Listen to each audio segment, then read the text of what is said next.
নেপালের রাজধানী কাঠমান্ডু হতে 11 কিলোমিটার দূরে অবস্থিত এশিয়ার সবচেয়ে বড় ধর্মীয় উপাসনালয় বৌদ্ধনাথ স্তূপা।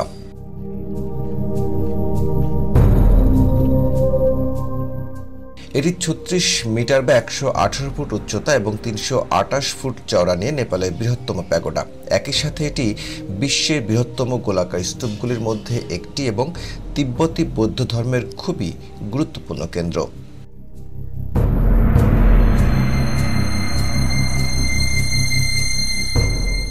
এই প্যাগোডার চারপাশে 50টির মতো তিব্বতী মন্দির রয়েছে। 1979 সালে এটি স্বয়ংভূনাথ স্তূপার সাথে ইউনেস্কোর বিশ্ব ঐতিহ্যের অন্তর্ভুক্ত হয়। নেপালের গোপাল রাজ বংশাবলী অনুযায়ী বৌদ্ধনাথ স্তূপা রাজা মানদেব নির্মাণ করেন। তিব্বতীদের মতে রাজা কৃসং দেটসান এটি নির্মাণ করেছিলেন। তবে বৌদ্ধনাথের ইতিহাস আকর্ষণীয় এবং রহস্যময়। এই স্তূপের পেছনে রয়েছে বেশ কিছু শটিং এবং মিথ। চমৎকার স্তূপের কাহিনী শিল্পকর্মে প্রতিফলিত হয়েছে। তিব্বতী সংস্করণ সম্ভবত এর জন্ম সংক্রান্ত অনেক গল্পের মধ্যে সবচেয়ে বিখ্যাত।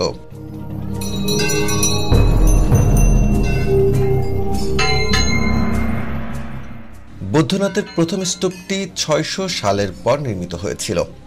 রেখার মহিমা এবং সূক্ষ্মতার ক্ষেত্রে নেপালের অন্য যে কোনো স্মৃতিস্তম্ভ বৌদ্ধনাথের সাথে তুলনা করা চলে না।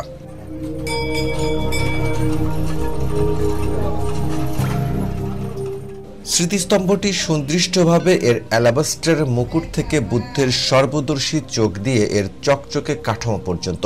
স্থানীয়দের মতে বহু বছর আগে এখানে একটি বৌদ্ধ মন্দির তৈরি করেছিলেন এক বয়স্ক মহিলা।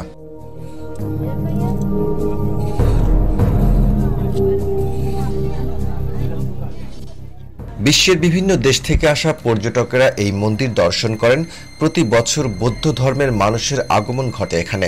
বৌদ্ধ ধর্মের যারা নতুন এখানে আসেন তাদের অনেকেই পুরো স্তূপার চারপাশে 108 বার ঘুরে শ্রদ্ধা নিবেদন করেন।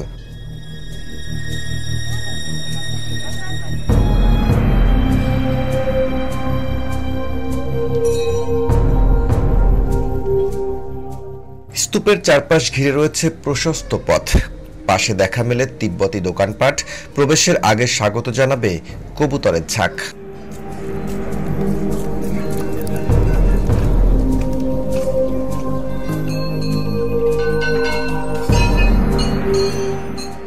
ভেতরে রয়েছে বেশ কয়েকটি গম্ভা।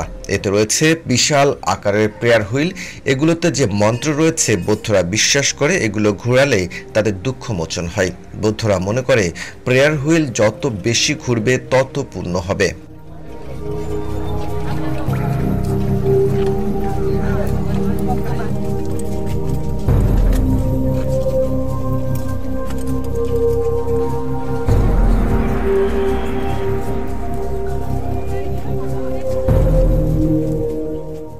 গত 25শে এপ্রিলের ভূমিকম্পে বৌদ্ধনাথ স্তূপা সামান্য ক্ষতিগ্রস্ত হয়। বৌদ্ধনাথ স্তূপার পাশে কোনো মন্দির নেই, আর গম্বুজের উপরে রয়েছে সোনালী রঙের চারকোণাকৃতির চূড়া ও তার উপর মুকুট। এটিকে মহাকাশের প্রতীক বলা হয়ে থাকে।